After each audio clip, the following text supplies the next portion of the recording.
काबिल का निकाह सज्जा से होगा और हाबिल का निकाह अकलीमा से। दुनिया में सबसे पहले आने वाले इंसान हजरत आदम अलैहिस्सलाम और हजरत हव्वा अलैहिस्सलाम थे। जन्नत में शैतान के बहकावे में आकर जब उन्होंने अल्लाह ताला का एक बड़ा हुक्म तोड़ दिया और गंदुम का दाना खा लिया, तो अल्लाह ने अपने हिकमत भरे फैसले के तहत दोनों को जमीन पर उतार दिया।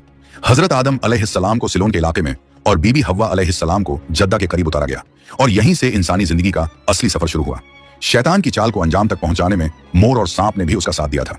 जब अल्लाह ताला ने इस सच्चाई को सामने लाया तो उन्होंने मोर को बुलाकर फरमाया, ऐ मोर, तुमने ऐसे शख्स को जन्नत का रास्ता दिखाया जिसे मेरी इजाजत के बिना अंदर नहीं जाना चाहिए था, इसलिए अब सजा के तौर पर तुम जन्नत में नहीं रहोगे और तुम्हारी खूबसूरती भी कम कर दी जाएगी। अल्लाह के हुक्म से फरिश्तों ने मोर को जन्नत से बाहर निकाल दिया और उसे जमीन पर उतार दिया गया। इसके बाद अल्लाह ताला ने सांप को बुलाया और उससे फरमाया, ऐ सांप, तुमने शैतान को जन्नत में दाखिल होने में मदद की, इसलिए अब सजा के तौर पर तुम्हारे पैर खत्म कर दिए जाएंगे। तुम पूरी उम्र रेंग कर चलोगे और तुम्हारे मुंह में खुशबू की जगह जहर डाल दिया जाएगा। फिर अल्लाह के हुक्म से फरिश्तों ने सांप को भी जन्नत से निकालकर जमीन पर उतार दिया। जन्नत से निकलने के बाद हजरत आदम अलैहिस्सलाम सिलोन में उतारे गए, जबकि बीबी हव्वा अलैहिस्सलाम जद्दा में थी। चारों तरफ सन्नाटा था, ना कोई इंसान, ना कोई आवाज। दिलों में सिर्फ अकेलापन और एक दूसरे से जुदा होने का गहरा गम था। जमीन पर उतरते ही दोनों गहरे गम में डूब गए। लंबे अरसे तक रोते रहे और अल्लाह ताला से सच्चे दिल से तौबा करते रहे। फिर अल्लाह रब्बुल आलमीन ने अपनी रहमत फरमाई और हजरत जिब्रील अलैहिस्सलाम को हुक्म दिया, ऐ जिब्रील, मेरे बंदे आदम अलैहिस्सलाम के पास जाओ और उनसे कहो कि वो मक्का शरीफ जाएं और वहां मेरे लिए हज अदा करें। अल्लाह के हुक्म के बाद हजरत आदम अलैहिस्सलाम सफर के लिए रवाना हुए और कुछ दूरी तय करने के बाद मक्का शरीफ पहुंच गए। मक्का शरीफ पहुंचकर हजरत आदम अलैहिस्सलाम जबले रहमत के पास बैठ गए। दिल गम से भरा हुआ था, आंखों से आंसू बह रहे थे।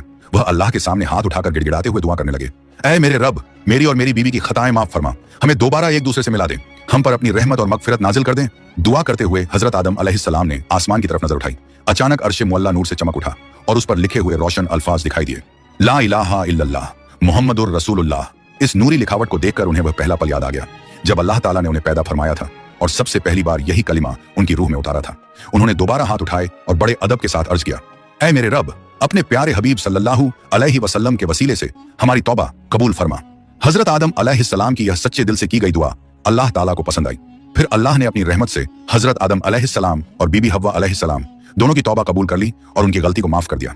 फिर हजरत जिब्रील अलैहिस्सलाम हजरत आदम अलैहिस्सलाम के पास आए और फरमाया, ऐ आदम, आपने अपनी दुआ में रसूल अल्लाह सल्लल्लाहु अलैहि वसल्लम का नाम लिया और इसी वसीले की बरकत से अल्लाह रब्बुल आलमीन ने आपकी तौबा कबूल कर ली है।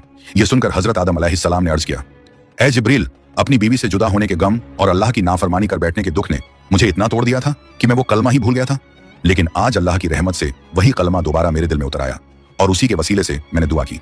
ठीक उसी वक्त हजरत आदम अलैहिस्सलाम की नजर दूर एक मैदान की ओर गई।